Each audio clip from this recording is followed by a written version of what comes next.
2014 साली आपल्याला भारतीय जनता पार्टीने वचन दिलेलं होतं की आपल्या आयुष्यामध्ये अच्छे दिन म्हणजे चांगले दिवस आणायचं अशी वचन भारतीय जनता पार्टीने दिलेलं होतं। हे वचन ज्या वेळेला दिलेलं होतं त्यावेळेला मनमोहन सिंग काँग्रेसचं सरकार होतं।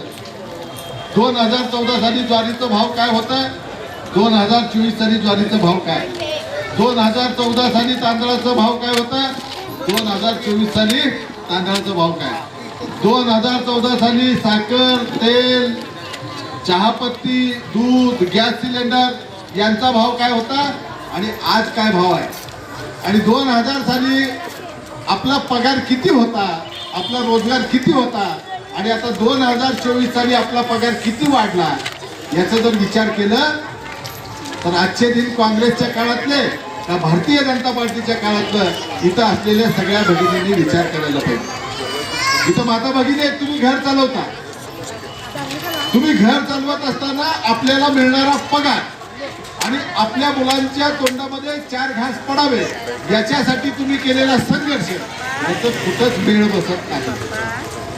फक्त पोटापुरता कसं तरी भागवण्याचा प्रयत्न करतो आपण, आपल्या संसाराचा गाडा कसा तरी रेटण्याचा प्रयत्न करतो, पण आपल्याला जे उत्पन्न मिळते त्या उत्पन्नामध्ये आपल्या अजिबात भागत नाही। फक्त अन्नधान्य एवढंच आपला खर्च असतं का? मुलांचं शिक्षण आहे, मुलांचा वाढदिवस आहे, सण वार आहे, उत्सव आहे, याच्यासाठी आपल्या हातामध्ये पैसे राहतात का? कोणत्याही गोष्टीसाठी कर्ज काढल्याशिवाय आपल्या घरातलं एकही सण एकही उत्सव आपण साजरा करू शकत नाही। अशा प्रकारची परिस्थिती कुणामुळे आली? नरेंद्र मोदी आणि भारतीय जनता पार्टीमुळे आली। म्हणून ज्या वेळेला भारतीय जनता पार्टीचा कार्यकर्ता आपल्या दारामध्ये येईल त्यावेळेला त्याला विचारायचं, बाबा रे, नरेंद्र मोदींनी भाषणात सांगितलं होतं की अच्छे दिन आने वाले आहे, ते अच्छे दिन आम्हाला नकोच नको, काँग्रेसच्या काळातले बुरे दिन चालतील, पुन्हा ते दिवस आमच्या आयुष्यामध्ये आले पाहिजे, अशा प्रकारे ठणकावून सांगण्याची ही वेळ आहे। दुसरं वचन पण भारतीय जनता पार्टीने दिलेलं होतं, प्रत्येकाच्या खात्यावर 15 लाख रुपये जमा करणार अशा प्रकारचं वचन दिलेलं होतं। मला वाटतं इथं बसलेल्या सगळ्यांच्या खात्यावर 15 लाख रुपये मिळाले का? 15 रुपये तरी मिळाले का? भारतीय जनता पार्टीच्या कार्यकर्ता आपल्या दारात आल्यानंतर त्याला विचारायचं, बाबा रे, तुझा बॉस नरेंद्र मोदी आम्हाला सांगितला होता की 15 लाख रुपये देणार आहे, ते 15 लाख आधी दे मग मत मागायला ये, असं त्याला ठणकावून सांगण्याचं आपल्या। तिसरं वचन भारतीय जनता पार्टीने दिलेलं होतं, दरवर्षी 2 कोटी युवकांना रोजगार, सरकारी नोकरी भारतीय जनता पार्टीचं सरकार आल्यानंतर दिलं जाईल असं सांगितलेलं होतं। इथं शेकड्यानं आपले तरुण मंडळी उपस्थित आहेत आणि हे सगळे शिकलेले तरुण मंडळी आहेत। या तरुणांपैकी कुणाला तरी रोजगार नोकरी मिळाली का? आपल्या घरामध्ये एकाला तरी सरकारी नोकरी मिळाली का? 2 कोटी रोजगार देणार होते, यांनी सोलापूरमध्ये 2 जरी रोजगार दिलेला असलेलं सांगावं, त्या ज्यांना रोजगार मिळाला त्याचा आणि ज्यांनी रोजगार दिला त्याचं दोघांचाही आपण सत्कार करू शकतो। म्हणजे रोजगाराच्या बाबतीत देखील आपल्याला फसवणूक केली। शेतकऱ्यांचं उत्पन्न दुप्पट करतो म्हणाले, जो आपला अन्नदाता आहे शेतकरी, घाम गाळून कष्ट करून तो शेतकरी आपल्याला अन्नधान्य पुरवतो, त्या शेतकऱ्याचं उत्पन्न दुप्पट करण्याचं वचन दिलं, पण त्या शेतकऱ्यांना त्यांच्या शेतमालाचा भाव मिळत नाही, ते देखील आत्महत्या करत आहेत। त्यांच्याही बाबतीत आजच्या दिनाचा वादा हा पूर्णतः छोटा ठरलेला आहे।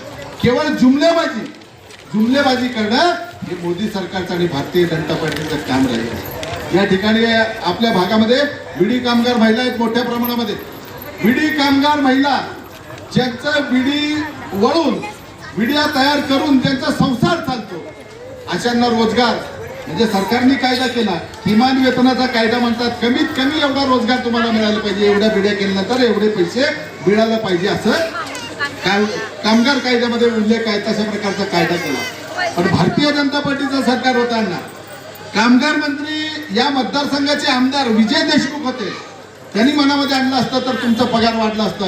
पण विधानसभेच्या निवडणुकीमध्ये कोणी काय घोटाळे केले, काय काळाबाजार केला, विडी कामगार महिलांच्या ताटातली अर्धी भाकरी चोरून भारतीय जनता पार्टीच्या कोणत्या नेत्यांनी कशा पद्धतीने फसवलं हे त्या वेळेला आपल्याला हिशोब केला जाईल. भगिनींनो, बंधूंनो, प्रत्येक पातळीवर आपल्याला भारतीय जनता पार्टीने फसवलेलं. आता भारतीय हक्कांनी सांगितलं पाणी पुरवठा तुमच्याकडे व्यवस्थित होतो, पण भारतीय जनता पार्टीने महापालिका निवडणुकीमध्ये काय सांगितलं होतं? दररोज पाणी पुरवठा करतो म्हणाले. किती जणांच्या घरातल्या नळाला दररोज पाणी येतं? का कुणाच्या घराला दररोज पाणी? 5 दिवसाला 6 दिवसाला एकदा आपल्या नळाला पाणी येतं, आणि तेही त्याचं वेळ नक्की नसतं. म्हणजे आपण आपल्या कामाला जायचं का, माप द्यायला जायचं का, पाणी येत आहे म्हणजे जीव टांगणीलाच. माप द्यायला जायचं तोपर्यंत पाणी येऊन गेलेलं असतं. पाणी येतंय म्हणून वाट बघून माप द्यायला जावं म्हणतो, पाणी भरून जावं म्हणतो, पाणीच येत नाही. इकडं माप पण देता येत नाही आणि पाणी पण भरता येत नाही. अशा प्रकारची परिस्थिती तुमच्या आमच्या वाटेला भारतीय जनता पार्टीमुळे आलेलं आहे. भारतीय जनता पार्टीचं आता एक नित्याचं काम झालेलं आहे. ते काम कुठलं? तर हिंदू विरुद्ध मुसलमान, हिंदू विरुद्ध मुसलमान, हिंदू विरुद्ध दलित, अशा प्रकारच्या जातीमध्ये भांडणं लावण्याचं काम करतात. आता काय सांगत फिरायला लागलेले आहेत? आम्ही राम मंदिर बांधलं, रामाला आम्ही आणलं. मी या ठिकाणी उपस्थित असलेल्या तरुणांना विचारतो, आधी प्रभू रामचंद्र जन्मले की आधी नरेंद्र मोदी जन्मले? आधी आपले प्रभू रामचंद्र जन्मले. ज्याचा जन्म अनादी वर्षापासून झाला, अनादी वर्षापूर्वी झाला, त्या रामचंद्राला आपण आणल्याचा दावा भारतीय जनता पार्टी करतायत. प्रभू रामचंद्र ही कोणाच्या बापाची जागीर नाही, कुणाची मालमत्ता नाही. आपल्या मनामध्ये राम आहे, आपला आस्था आहे, आपल्या जीवनामध्ये कणाकणामध्ये राम आहे. आणि भारतीय जनता पार्टी राम म्हणजे आपलं प्रायव्हेट प्रॉपर्टी असल्यासारखं त्याचं मताचं राजकारण करण्याचा प्रयत्न करतायत. अशा प्रकारच्या भूलथापांना आपण बळी पडण्याचं कोणत्याही प्रकारचं कारण नाही. आता हळूहळू भारतीय जनता पार्टीच्या पायाखालची वाळू घसरायला लागलेले, लोकांचा उत्स्फूर्त प्रतिसाद प्रणितीताई शिंदे आणि काँग्रेस पक्षाला मिळायला लागलेला आहे. मग त्यावेळेला वेगवेगळ्या प्रकारच्या अफवा पसरवण्याचं काम, धार्मिक तणाव निर्माण करण्याचं काम, जातीमध्ये भांडण लावण्याचं काम ही मंडळी करत आहे.